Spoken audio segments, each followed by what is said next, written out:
kulanti wacan oo wanaagsan daawadayaal idilkiinba meel kastoo aad joogtaan waxaad ku soo dhawaataan qodobada wararka Garmaal TV kuwooda ugu waaweyn waxaa kamid ah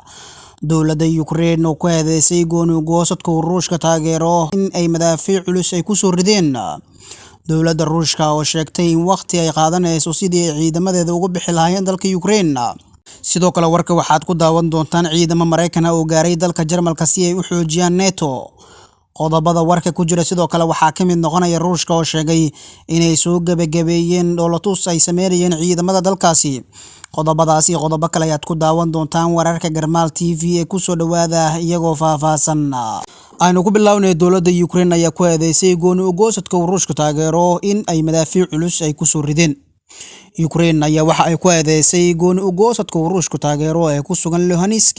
inay madaafiic culus ay ku soo rideen tuulada lagu magacaabo Stanisia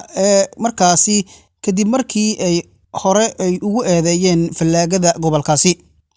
madaafiicdu waxa ay ku dhaceen dugsi barbaarin ayay tiri xarunta taliska ciidamada Ukraine ee bariga halkaasi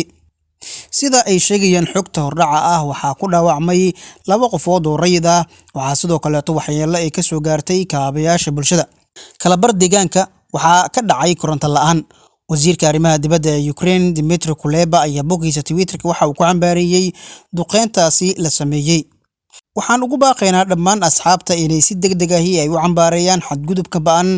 ee heshiisyada Minsk ee Ruushka iyada oo ay markaasi jirto xaalad amni oo kacsan ayuu yiri dhinaca kale kooxaha gooni-goosadka ah ee Ruushka uu taageero ee ku sugan bariga Ukraine ayaa waxa ay ku eedeeyeen ciidamada dowladda in 24 saac la soo dhaafay dhowr jeer ay rasaas ay ku fureen dhulka ay maamulaan iyagoo intaasi ku daray inay isku dayeen inay ogaadaan haddii qof la dhaawacay ama la dilay sheegashada ayaa waxa lagu sheegay bayaan ay soo saareen wakiilka ka socda jamhuuriyadda iskeed ugu dhawaaqday madaxbanaanida ee Luhansk waxa ay sheegtay in ciidamada Ukraine ay 4 jeer oo kala duwan ay adeegsadeen hoobiyaal bamgacmeedyo iyo waliba qoriga dhashiikaha loo yaqaano ma jirto wax jawaab oo ka soo baxay Ukraine iyo ururka amniga iyo iskaashiga ee Yurub oo markaasi u kuurgalayay xaaladaha bariga ee dalkaasi Ukraine balse maalmihii ugu dambeeyay kala baxay qaar ka mid ah kormeerayaashooda waxaana haatan la soo sheegayaa in Ukraine ay eedeyn xoogan ay u jeedinayso kooxahaas gooni-goosadka ee Ruushka taageero ee ku sugan gobolka Luhansk in madaafiic culus ay ku soo rideen tuulooyin dhaca dalkaasi kadib markii ay horay ay u eedeeyeen falaagada gobolkaasi waxaana madaafiicdaas la tilmaamay inay ku dhaceen goobo u badan xarun xanaano dadka lagu barbaariyo ayay tiri xarunta taliska ciidamada dalkaasi Ukraine ee bariga dalkaasi dhacda sidoo kale waxa ay xogaha hordhaca ah ay sheegayaan inay ku dhaawacmeen laba qofood oo rayid ah waxa sidoo kale waxyeello ay soo gaartay kaabayaasha bulshada kala bar deegaanka ayaa waxa ka kacday koronto la'aan baahsan oo ay sababeen xilligan sida la tilmaamayo in eedeyntaasi madaafiicda culus ay soo rideen kooxaha gooni-goosadka ee Ruushka taageero ay ka dambeeyaan dhanka kalena dowladda Ruushka ayaa sheegtay inay waqti ay qaadanayso sidii ciidamadeeda ay uga bixi lahaayeen dalkaasi Ukraine Kremlinka aqalka looga arrimiyay wadanka Ruushka waxa uu sheegay in ka bixitaanka ciidamada dalkaasi ee ku hareeraysan xuduudaha Ukraine ay qaadan doonto waqti wasaaradda gaashaandhigga ayaa soo warisay in cutubyada militariga ay markaasi ay ku laabanayaan saldhigyo joogto ahi afayeen u hadlay Kremlinka oo lagu magacaabo Dmitry Peskov ayaa u sheegay suxufiyiinta isagoo sheegay in hoos u dhigista ay ku dhawaaqday wasaaradda gaashaandhigga uu leeyahay jadwal hadalka Peskov waxa uu yimid kadib markii Moscow ay horay u soo saartay laba ogeysiis oo kala duwan oo ku saabsan ku noqoshada ciidamada Ruushka ee saldhigyada kadib dowlatusyada balse USA iyo UK ayaa waxba kama jiraan waxa ay ku tilmaameen ka bixida ciidankaasi ee dhanka xuduudda toddobaadkii ugu dambeeyay dowladda wadanka Ruushka ayaa ciidamo fara badan waxa ay soo dhoobtay xuduudda dalkaasi Ukraine iyadoona dhaqdhaqaaqyo kala duwan ciidamada halkaas ay ka sameeyeen waxaana xilligan laga cabsi qabaa in dowladda Ruushka ay weerar ay ku qaado dalkaasi Ukraine oo ku aadan in ciidamadaasi haatan la tilmaamayo in muddo ay qaadan karto ka bixitaankooda xadka dalka Ukraine ay dhibaatooyin kala duwan halkaas ay ka geysan karaan waxaana wasaaradda gaashaandhigga ee dalkaasi Ruushka ay soo warisay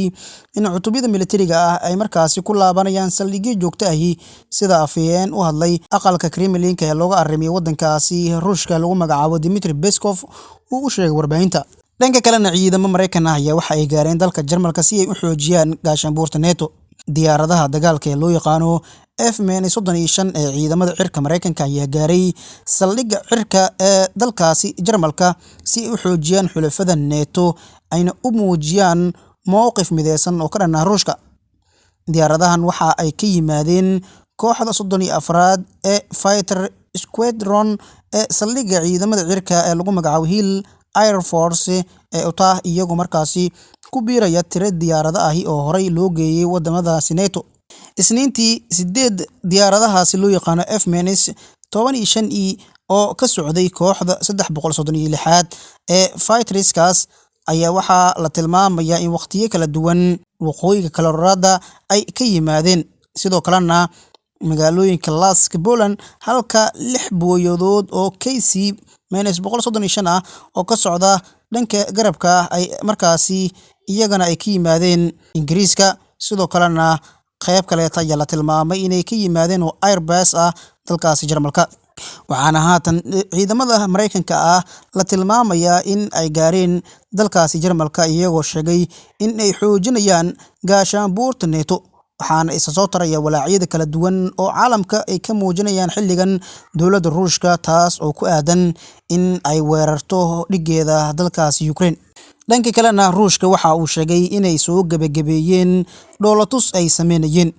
Wasaaradda difaaca dalkaasi Ruushka ayaa sheegtay in ciidamada taangiyada iyo weliba baabuurta kale ee militariga ay dib ugu soo laabanayaan degmada militariga ee galbeedka dalkaasi kadib markii ay soo gabagabeeyeen dhoolatuskooda.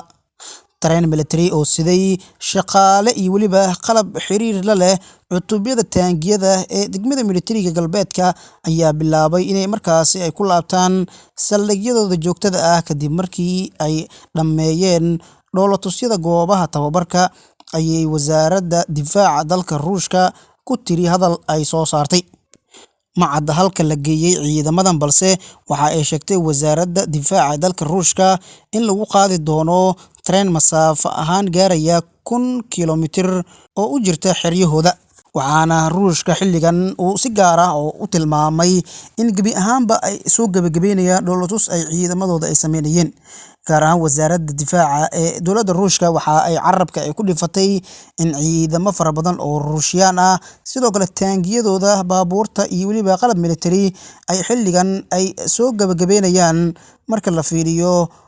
howlgallo kala duwan iyo dhoolatusyo ay sameynayeen.